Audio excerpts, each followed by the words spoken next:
Hello, everyone. Thanks for coming to our event. So this event is brought to you by DataTalks.Club, which is a community of people who like data. And we have two types of events. So today we have a less technical event, which we usually have on Fridays. So this is like what we call live podcasts. When we talk about different topics, it's just a conversation without slides, just talking. And today we'll talk about developer advocacy in data science. Then we usually have them on Friday. Then the next week on Friday, we will talk about ML ops, what this is. And we have two little bit unusual meetings in a sense that they are not on Friday. So one will be next Thursday about open source, how to get started with open source. And then we'll have another one on Tuesday on February 12th, 2nd, about feature stores. We intended to do it as a technical webinar, but William, who will be our guest, didn't have time to present. So we'll just have a little bit more casual chat. And then we have a different type of event on Tuesdays, where it's a technical webinar. So this week we talked on Tuesday about model monitoring. And then the next week we'll talk about using machine learning for customer service. So it's about chatbots, but not just how you make chatbots, but also how you deploy them. So the end-to-end project of developing a bot for customer service. And after that, we will have a conference. It will be every Friday. There will be 4 talks on every day. There will be one track or about use cases of machine learning. Then the next Friday, we will talk about product and processes. Then we'll talk about career and data. And then we will talk about machine learning in production. And this event is supported by our friends from O'Reilly and MLOps community. So thank you for supporting us. And you can find out more on our website, DataTalks.Club. And by the way, Elle speaks at one of these tracks about machine learning in production. And today, when we talk, you might have some questions while we're talking. Feel free to ask these questions through Slido. So you can just go there, post your question there, or if you see a question you like, you can just upvote it. I will post a link right now, and I will post it to chat. And just need a bit of preparation. Okay, yeah, so this week we'll talk about the role of a developer advocate, and not just a usual developer advocate, but a developer advocate in data science. And we have a special guest today, Elle O'Brien. Elle is a data scientist at Iterative, which is a company behind DVC and CML. And if you don't know what these 3-letter abbreviations mean, DVC is data version control and CML is continuous machine learning. And I've been following Elle for a while on Twitter, and recently we got connected on LinkedIn. And when I was looking through her profile, I noticed that one of the line was developer advocacy and outreach, available for speaking engagements.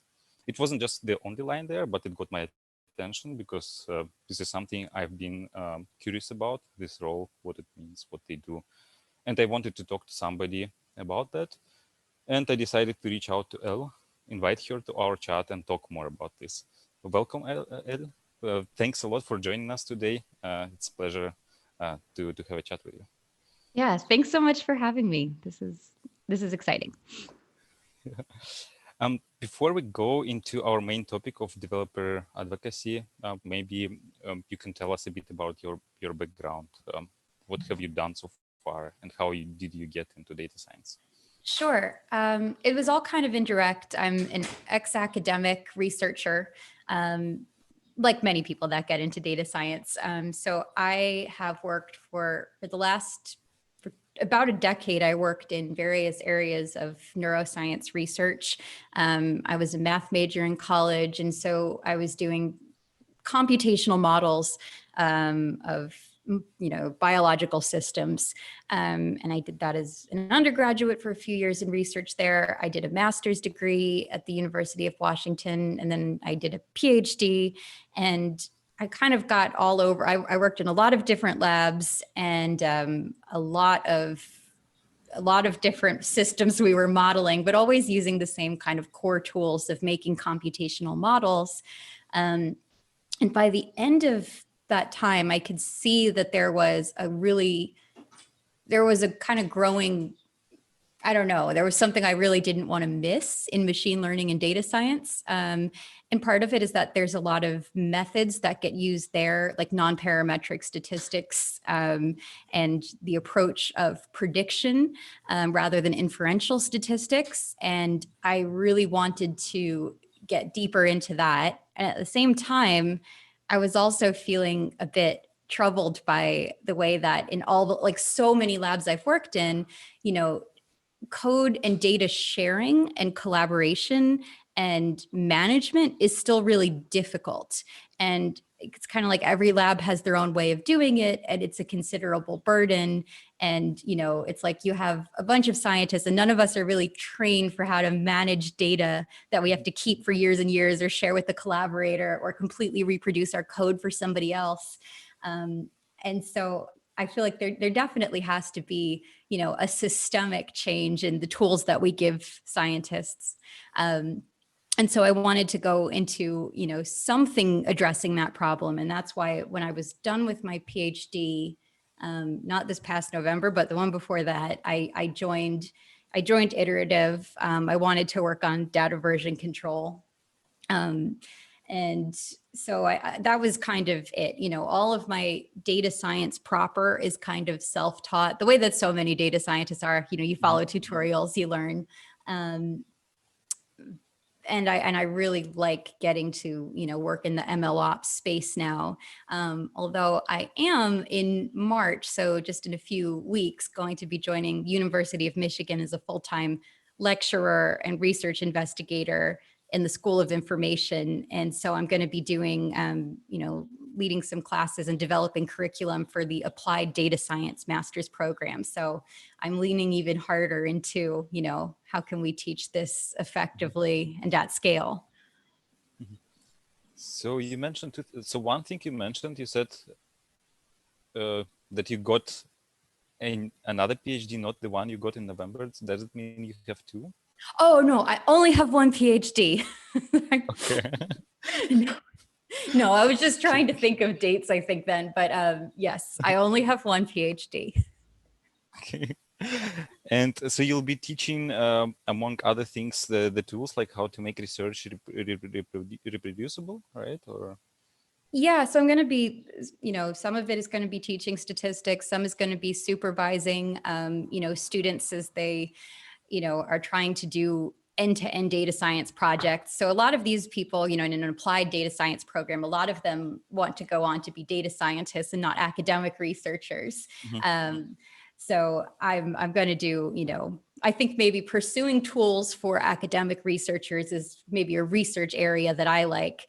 And then my day-to-day teaching will probably be very applied, how do we get junior data scientists that are just about to go to the workforce in a few months, at a pretty high level, of awareness of the issues, knowledge of the tools in the space, able to make some educated choices about how to manage their data science projects. yeah, that's something that universities, from what I see, are missing right now. This end-to-end overview of data science projects. So this is really great, and this is something that yeah, I'm so excited to do it, but it's like making a data science curriculum. It's like a lot of the work is still to be done. Like we have to lay out what is a data science curriculum and what has to be there. And I suspect a lot of universities are going to be doing this in the next couple of years because of it's like you said, I mean, and like it was in my experience, most of data science, I just learned it by Googling things. When I talked to you on Twitter and asked you about this, so when I reached out to you saying, hey, like I want to talk to somebody about this role of developer advocacy, and you said, you replied to me that this is such an interesting job and that you had no idea that this job existed until you got it. So can you tell us the story a bit in more details? How did it happen? Yeah. So I really enjoyed, throughout my PhD, when I wanted to get to work on data science, I would often just make myself like weekend projects. And so for one of them, I had taken StyleGAN, which is a big, beautiful GAN that was released by NVIDIA with all the code and a trained model too. And I trained it on a bunch of frames from videos of myself in different outfits I had in my closet. And then I made, after it was trained, I just moved around, the latent space, and I patched it together, and I made a video that was just like, morphing on my face with different accessories around it. And I posted it on Twitter just because I was like, look at this cool thing I made. And it did low key viral. It got like 1,000 something likes, which was pretty good for my Twitter at the time. And, then a bunch of people noticed it. And, I think we have one more troll here. I think, okay, cool. So I had posted this thing on Twitter, and I got just a message. Actually, no, it was after that. I just said, hey, and by the way, I'm looking for jobs. I figured since I was 1 month away from graduating, did not have a job, and I had this thing on Twitter that was doing well, I just made a tweet, by the way, consider hiring me. And then Dimitri, who's the CEO at Iterative, saw it, and he said, hey, we're looking for somebody for DevRel. And I guess the audition that I had done was I made a piece of content involving machine learning that people, wanted to see. So that started it. So I learned from him that there are in fact teams that make things that are looking for people who will take the tools they make something cool with them to show other people. And just getting attention on the internet is a viable career path. Okay, so basically you played with a tool, you put it on Twitter, it went viral, and then you mentioned, okay, I'm looking for a job, and boom, you got it, right? Yes, exactly. That's that's a nice story. Yeah. But your job is not just at DevRel, right? So you're also doing data science things. You're also involved in creating these tools, right? So how does your day look like? What do you do at Iterative? There's a lot of different stuff. So I also work on the product team for continuous machine learning, or CML. So I help, kind of organize the launch for that, making the website, all of our examples, our tutorials. So a lot of the work I also do is, in our docs for that project, and trying to understand user feedback on it. So making some new features. I'm very proud. I added a PR for support for Bitbucket Cloud recently to that. So, so I do a little bit of development, but I'm really learning software development. I developed software for years as an academic, but it is just not the same as doing development for an open source project. So I'm kind of like, I treat this almost as an apprenticeship, that I get to learn that as I go. And yeah, so, there's a lot of conferences that I go to. So I do a lot of speaking gigs. I do videos. I try to shoot a video at least every few weeks. Now I kind of have like a list of things that some users want, and trying to hit those. What else do I do? Quite a lot. Right now we're hiring more developer advocates. So right now I'm a team of one. So, we're growing. And also because I'm going to be reducing my time as I, am at a university. So we're working on hiring. So the hiring process takes quite a bit. I do a lot of blog post writing. Another thing that takes time that, like you don't really see or expect is, you have to create code examples for everything. So when we have a new tool or a feature that I want to highlight, it often takes a couple days to create, a good technical use case. And so it's like, you're sitting there, you're coding, you're getting a data set. It's kind of like a mini mini data science project. And then at the end, you have to make sure it's all completely reproducible, readable. It's like turning in a report. So those are kind of fun. But that's some like, labor that I didn't expect, but it's part of it.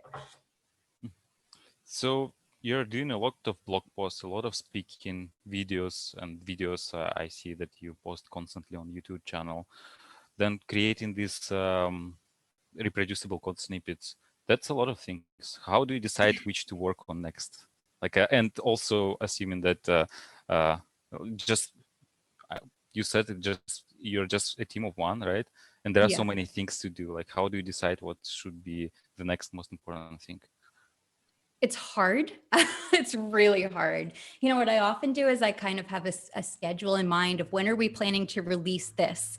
And I know when we have a release of something, then I'm probably going to have to really pitch in on that, maybe on, adding some area of docs, perhaps, something like that, and working on all the messaging around the release and blogs for that. So those are like big landmarks in my time. Like I know I've got to work on a release then. And in between those, then I get a bit more freedom to, we're going to make a video about a topic that is kind of timeless. Doesn't matter. I could release this now or next year and it would be, still interesting.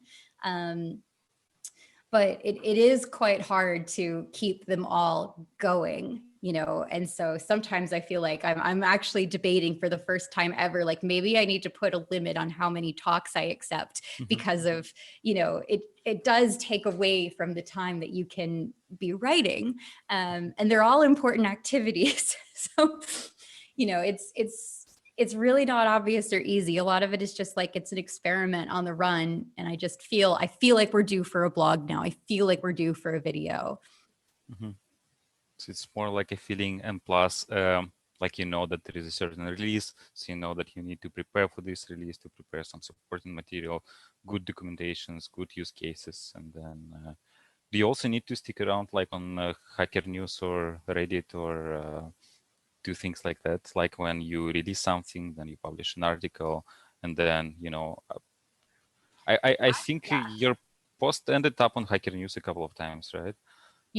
Yeah, we've had that a few times. And this is another thing I didn't expect, but when you put something on Hacker News or Reddit, whether you posted it or it's just trending there, you have to be there. It actually is like a whole day event when something goes big on social, which I did not expect to be a thing that takes up time.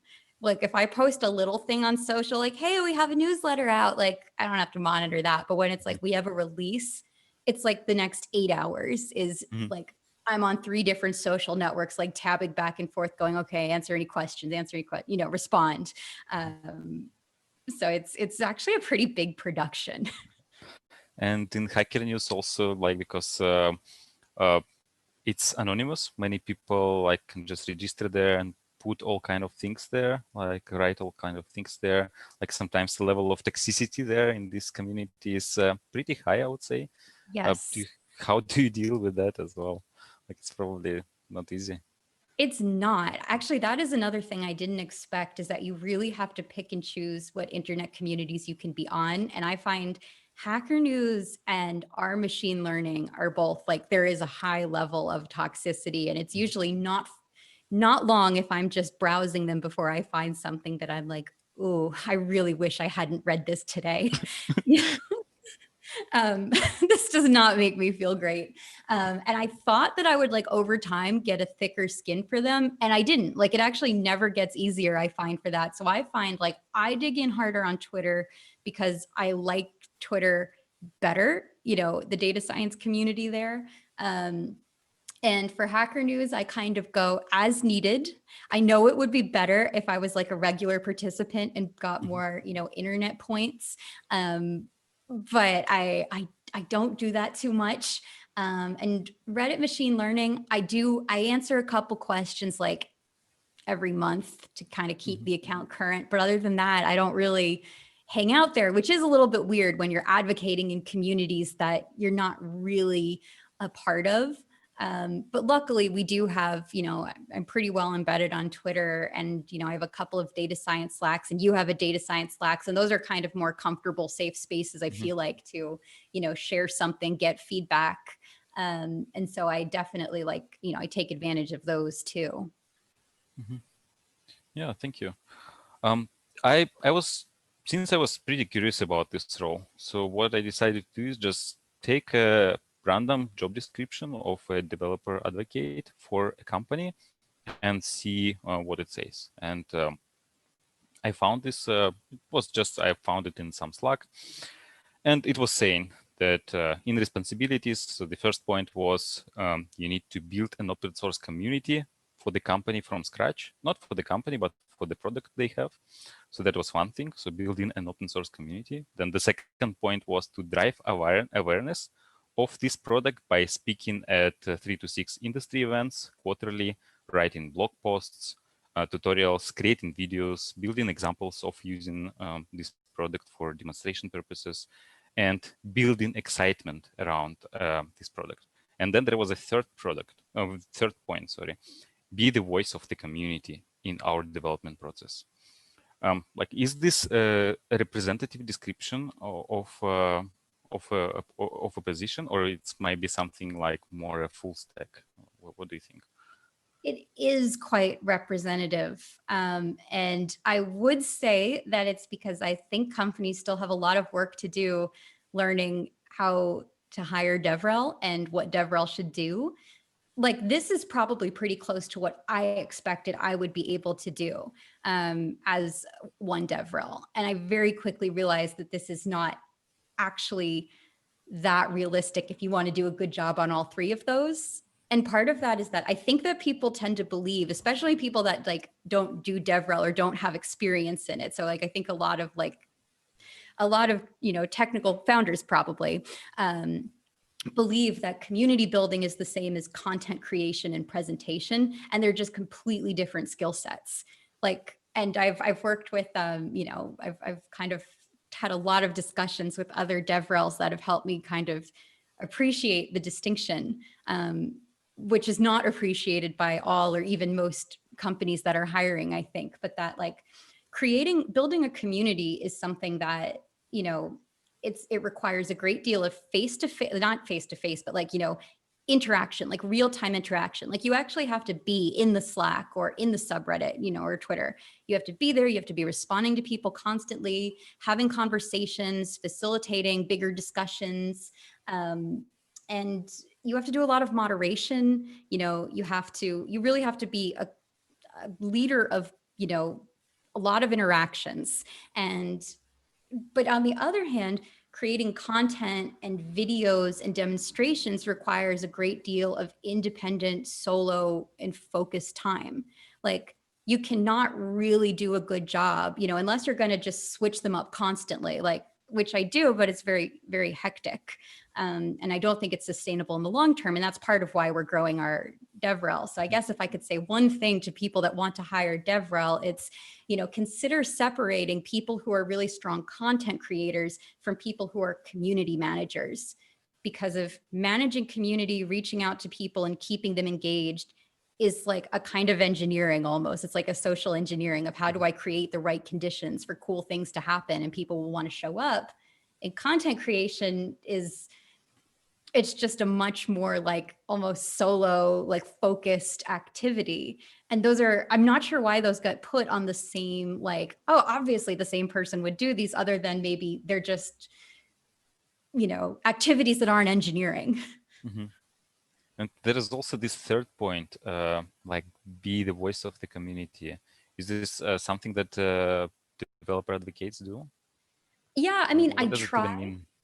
Well, so the idea, I think, is that, if you hang around the community a lot, you will pick up on what issues people are having, what bugs they have, what feature requests, what are the big like blocks for them, in getting engaged with what you make. Because, right, you want it to be so easy that, to get started. And, you learn pretty quickly if you're around like the support channel, perhaps, like we have a Discord where people come ask questions, and you learn pretty quickly, like, okay, what are the common stumbling blocks that people are facing? And what are the things that people ask for over and over again that we would be really silly to miss those signals? And to some extent, I can do that. But on the other hand, it's the same issue of if I'm in this, support channel, then I'm not on Twitter, or I'm not giving a talk, or I'm not creating content. And also building a community is different from answering technical questions from users. So it's something I can do, but I feel like to really excel at it, I might need to be more full-time embedded, in support, or in with the users more of the time. With that said, my team is very, software engineer heavy, and I might be the only one who has, like, I don't know if this is true, but there's not a lot of people who have experience doing like data science. And I would also include my academic research in this, where we have data sets, we're, modeling it, analyzing it, and we want to have like a reproducible pipeline, that generates our results. And since I do have that experience, and my technical background is probably like a lot of data scientists, I can try out our tools, be like a beta tester, and, give pretty incisive feedback, I think, about, what part of this would just not be intuitive, for a typical data scientist with our highly variable backgrounds. Okay, makes sense. So basically, it's more like a full stack, right? Like in full stack data science, we have somebody who can do talking to stakeholders, then build data pipelines, then train a model, then roll the model out to production, and then, I don't know, support this model. So it's in a way like it's 5 different people, like when we talk about a full stack data scientist and here it's the same, right? So you have like a community manager, you have I don't know, how do you call it? Like not content manager, but somebody who is creating content, who is producing content, right? And then like the third point would be, um, I don't know, like not customer support, but in a way something similar, right? Yeah, really, you can analyze a Okay. lot of signals coming out of your community, and we don't even make use of a lot of, there's so much information you can get from your community in so many ways, metrics and interactions. You could easily have a full-time job doing that. Mm-hmm. And I could often come across this. So there is developer advocates, and then there is a role also called DevRel. Like, are they similar? Are they the same? Are they different? I What do you think think about the that? same. I am not completely sure. And I hope if I'm wrong, somebody will comment and go, actually, it's this. But I think they're the same. And evangelists, is it also something in that area? I think so. Yeah. I feel like I would feel pretty like, oh, I have a lot in common with you. If I met somebody who was an evangelist, I would feel like it's quite similar. Yeah, to me, it seems like evangelists, they're more often on the stage, giving talks, and then, evangelizing, is it the word? Like basically Yes, it talking is. about the product and then getting people excited. So this is actually one of the points in this job description, was building excitement around the product. So probably this is what an evangelist would do, right? Like getting people excited um, about things.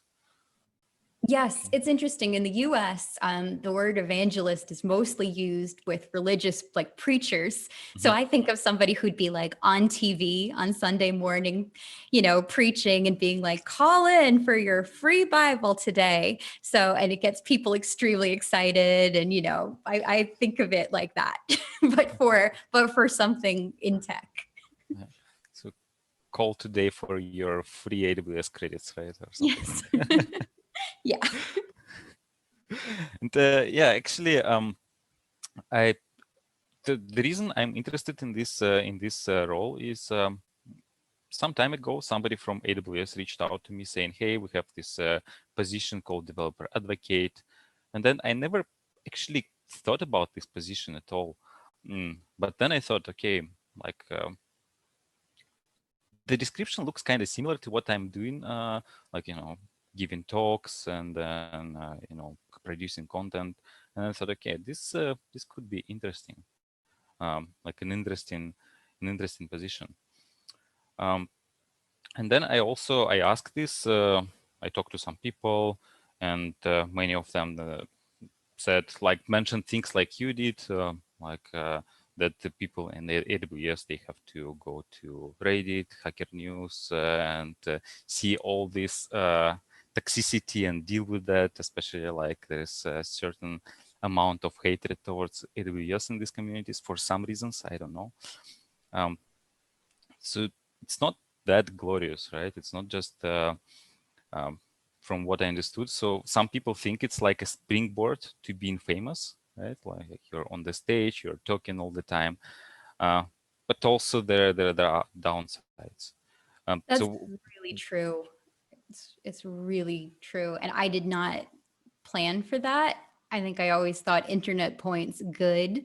And then when it was my job, I have to say, like, it's really scary when something is trending or going big because of there's just a tremendous amount of online abuse.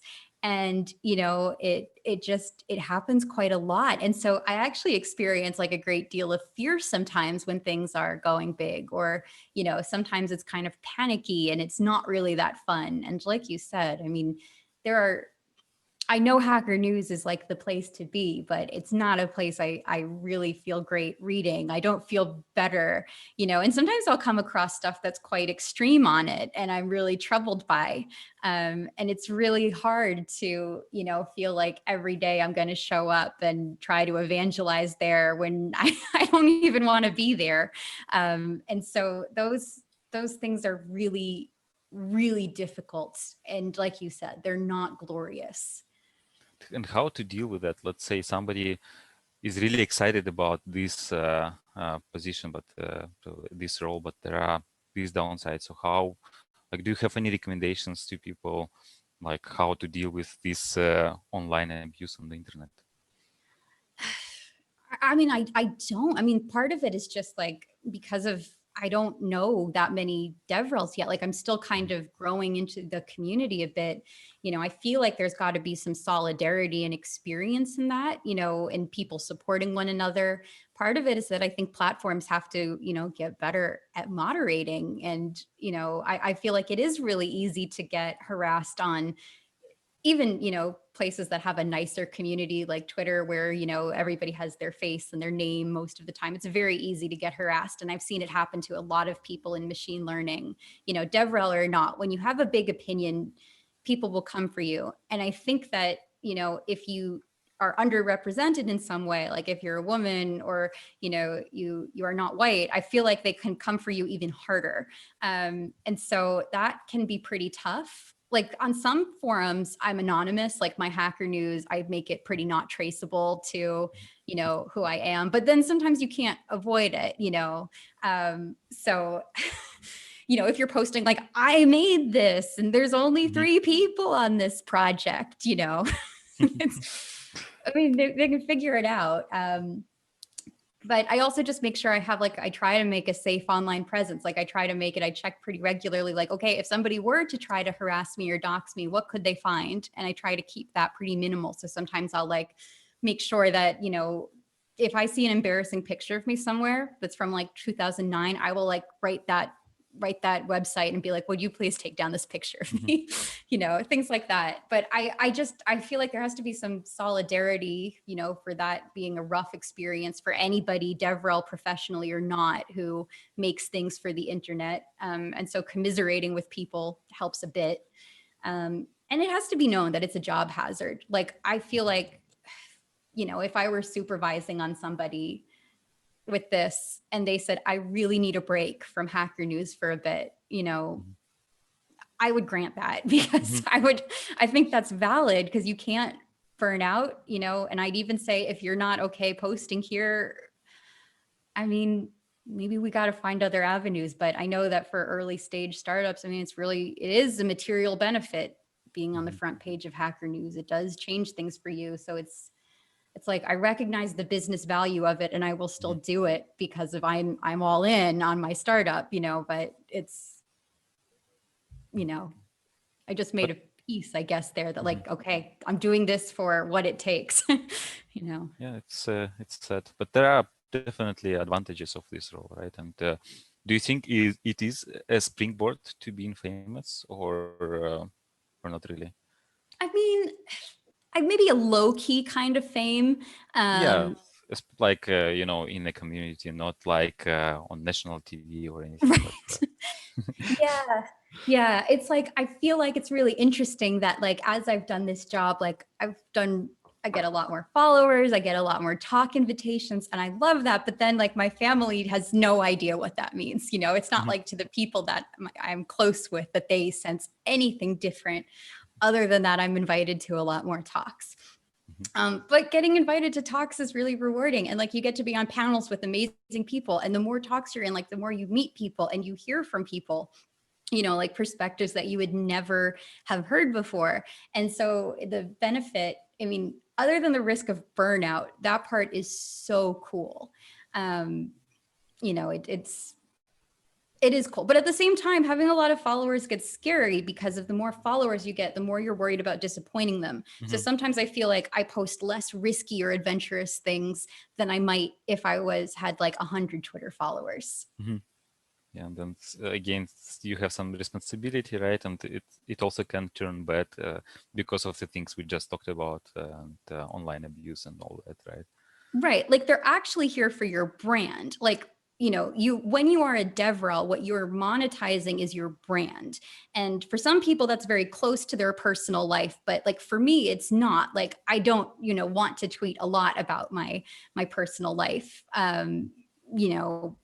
So they really are here for a certain brand of things. And so, it's kind of a personal choice about how much do you want to reveal about yourself. But in a sense, it means like, yeah, it's me, but it's also not me. It's cultivated and it's intentional. And it's like, I do edit, it's all very intentional. And I think that if you're a DevRel and you want to have like, sustainability, you have to be careful about like what kind of things do you want to share regularly. Yeah. And for somebody who wants to become a DevRel, so what kind of skills they need to develop? So, I mean, the big one, it's both the technical work and the communication. Like you have to be credible, as somebody who knows tech. But I don't think it's important that that you start working at a team or a company knowing everything about their product. I feel like if you know how to learn, like I feel like the biggest skill I got from my years and years of academic research was like, okay, I can jump into a new lab or a new project and I don't know anything in their stack, but I can learn it pretty quickly. And so I'm not like an expert in any of these, but I can get started in a couple minutes. And I know how to be a beginner. And I feel like that, anything new that comes across the desk, like I'm not afraid to try, I'm not afraid to ask stupid questions and, figure it out. And, the kind of experience that you get, not necessarily knowing, like, I don't know everything in the ML ops world. Like there are lots of tools in this space that I've never tried. And I'm pretty comfortable saying, yeah, I don't know how that works. I don't know what it is. But you have to have some credibility, about your own knowledge of the space that, people will trust you as an expert. So someone that should have influence. And there's lots of ways to get that. There are lots of different ways to do it. And on the other hand, I mean, you have to be clear. A lot of people who write, I don't know. I think the biggest difference between experienced technical communicators and not experienced technical communicators is, after a while, you learn what details to cut so that people really just focus on what's important. And it's, sometimes you have to not be afraid to be simple and plain in your language because of that's getting people to understand is much more important than showing everything you know. And so, the communication has to be there. So it's a combination of like, can you look like you know something about what you're doing? And can you be clear to people who are really coming from a lot of very different backgrounds? Can you try to put yourself in the shoes of somebody new and say things how they need to hear it? Okay, so basically being able to learn and being able to teach are two key skills, right? I think so. Yeah. Okay, yeah. And how important is to have like a technical background? So, for example, you uh, like the videos you do, they're about a technical tool, right? So you need to know all these things. So at a good level, right? So you need to also to be able to answer questions. So not just a beginner, but also especially about your own product, but how this product can work with some other things. So you need to have this technical background, right? To be able to do that. And Yeah. and if somebody without that technical background wants to start to be a DevRel, will it be a problem for them, or what do you think? Like, how important is it is to have that? I think it is not important to have a formal technical background. I think that there are a lot of ways to learn. The things that I would want to see would be blogs about, like start with a blog about something that you're teaching yourself, like teach yourself something. And it can be, something that's kind of basic. And then you can write a blog about it and how you learned it. And, what did you do? Like make a little tutorial for somebody else. And it kind of serves as like a note for yourself and a bit of a lesson. Because when you try to teach someone, you learn it even better. It really can be, fairly simple stuff that you start with. I think that kind of technical skills, I really, really think it can be gained. And I know people that have transitioned into data science, jobs, DevRel and not, that, their background is like, I have a master's in marine biology, or, something that's kind of like maybe tech adjacent. I also know people that like, gosh, I mean, I work with a guy who, not at Iterative, but at what's it called? At Michigan, he has like a history PhD, and he taught himself, software development and data science skills, and now he's one of the instructors. So I think there is a lot of room for people who are coming in from a non-technical background, and in fact, when it can be an asset in a way that you really do get the experience of being a beginner, and you can learn like, what was it like when I was a beginner at this, what parts of this were really confusing for me? And then you take note of that, and then that, you take that with you. And that, I think for me, like all the times I didn't know is actually the most informative for this job. So basically, like if somebody who is not super technical, who doesn't work as a software engineer right now, one way of getting this position of becoming a developer advocate would be learning in public, right? So you just learn something, put it online, uh, write an article about this, and this is how you do this, right? So you start communicating about your learning process, then people notice you, and then maybe your tweet goes viral, and then you mention that by the way, I'm looking for a job, and this is this is a good recipe of getting a job in in as a developer advocate. Yeah, it's definitely what I recommend to people is start blogging, in a platform that you like. Medium is a good one. There's Towards Data Science, is a really good place for, there's a lot of beginner ones there. Yeah, post on Twitter. If you're in the R community, I really recommend like R bloggers. You can also go like, language specific sites and aggregators, but just start making things. Mm-hmm. Yeah, makes sense. But usually you talk to other developer advocates, DevRels. What kind of backgrounds do they have? What kind of background did they have before becoming a DevRel? Is there some pattern that you saw? Like, do, are they usually no, like were they in the past software engineers, or it's really there is no pattern?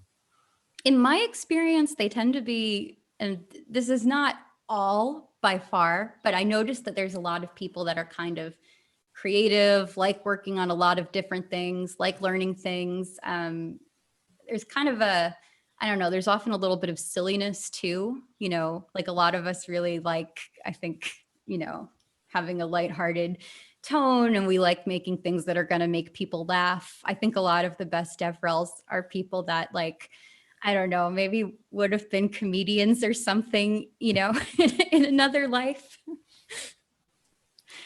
But it's you don't have to be funny to be a DevRel, but I do notice that a lot of my favorites, they're funny people. But other than that, I mean, I do think one of the cool things about data science in general, DevRel or not, is that there's just a lot of different backgrounds here. Yeah, being funny is probably one of the ways of building connection with the audience. And this is what you need to do as a DevRel, right? To build this connection so people can relate to what you're saying, to listen to your stories, and actually go and want to try the product um, you're advocating for. Yeah, This absolutely. probably this is the pattern you're seeing, that these people are relatable and easy to connect. Okay, so and the background doesn't really matter in this case, right? The person can be a software engineer in the past, or somebody from marketing, or somebody with background in history, right? Um, but let's say I, I this role sounds interesting, so like I want to become famous, talk to go to conferences, talk to people, be on the stage in the spotlight. But how to understand that this is indeed for me? Um, like because it does sound amazing, except for the parts that we talked about. Um, let's say I think it might be for me, but I don't want to quit my job right now and go ahead and try it just to find out 2 months after that it's not for me. Uh, is there a way to check if I would enjoy this kind of work or not? I mean, to some extent, yes. A lot of people who, are full-time developers or data scientists, they maintain blogs and they maintain Twitter presences. And I feel like that is very close to what it's like. But at the same time, it's kind of like, it's like anytime you take something that was your hobby and you turn it into your full-time job, it's just Yes. completely different.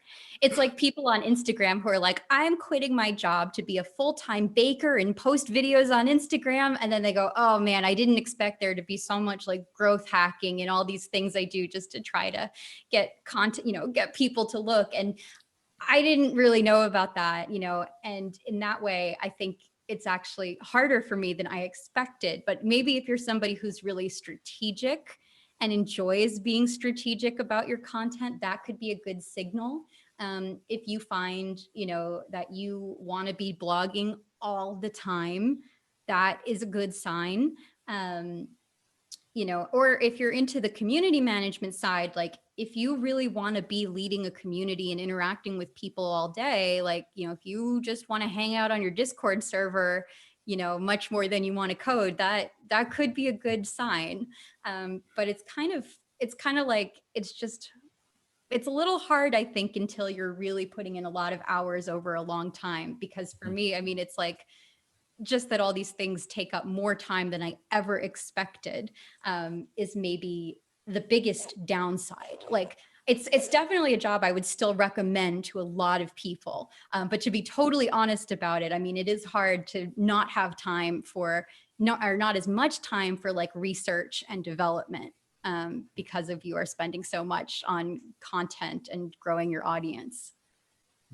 So this was one of the, you mentioned that people don't consider that it will involve a lot of growth hacking and things like that, but it actually does involve these things, right? It Do you have can, yeah. do you have It's any tips like for growth hacking? None. I am not a good growth hacker. After a certain point, I just, I talked to Dimitri and I was just like, I really don't know how to growth hack. I don't have that skill set and I'm not really that interested in learning it either. So I think if you want that, it's going to have to come from somebody else. Okay.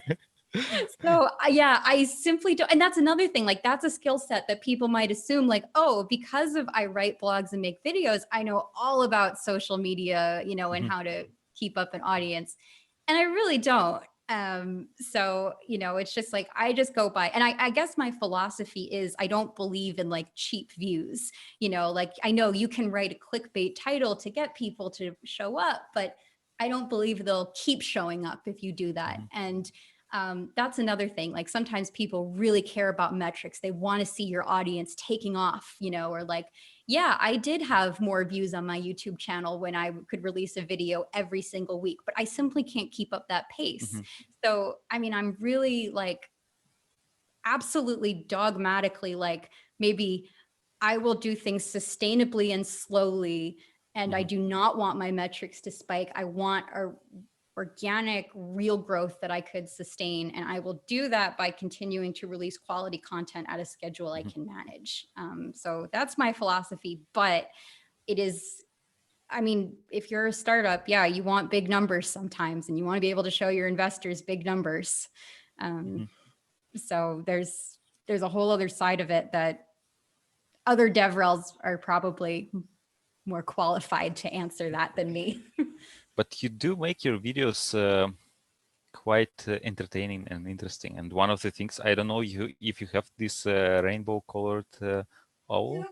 I do have the owl. Yeah. Yes. I always have the owl with me Yeah, because and it's so great. that is maybe one of the growth hacks, because this is like one of the, how is it, a mascot, or He's like our basic. mascot. Yeah. Yeah, so this is like every time I go to the DVC channel, I see this this little guy. Is it a guy or a Yes. girl? DV. Yes.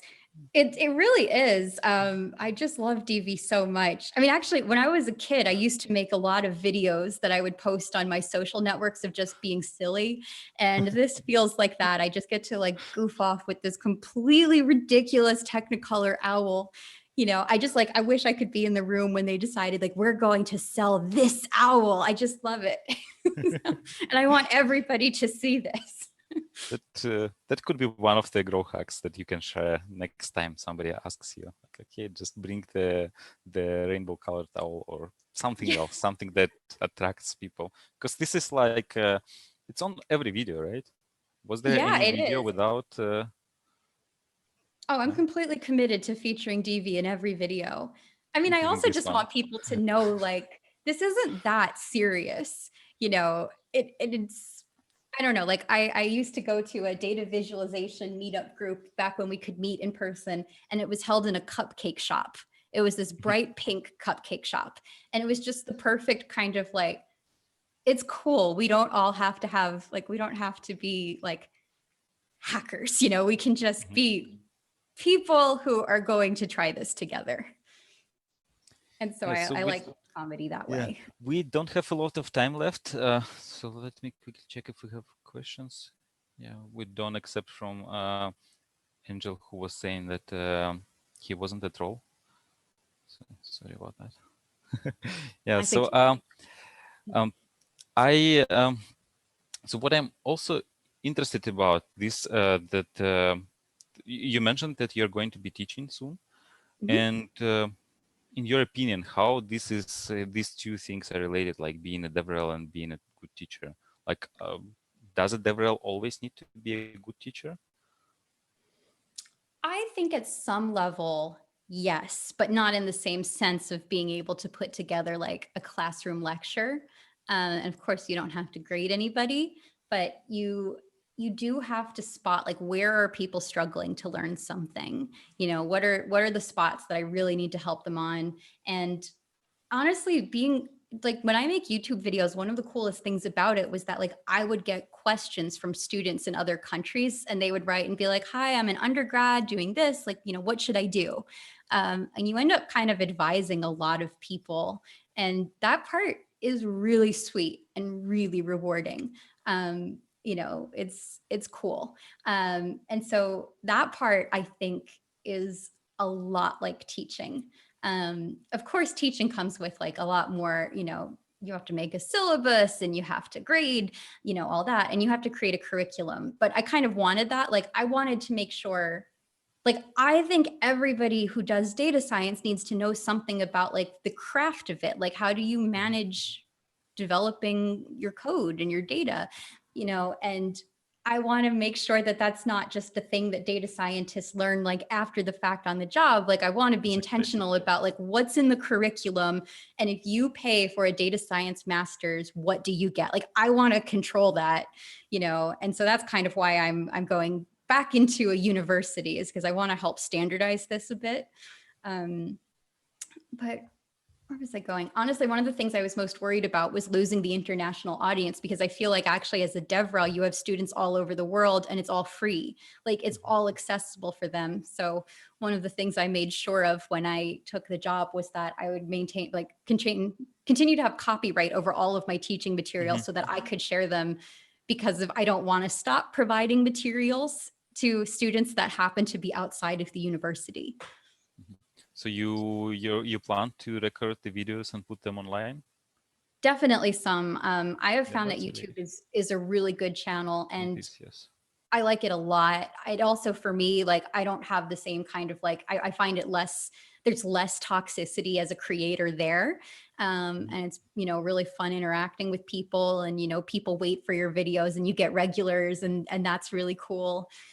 So I'm definitely planning on continuing to have YouTube videos. Like, if people are asking a question in class a lot, I'll probably just make up a video explaining it, put out like a 3-minute video, it's just a great reusable resource for people. Yeah, that's great to hear that you managed to convince the university to allow you to do that. And I'm personally looking forward to seeing those videos. And I think we need more of videos like that.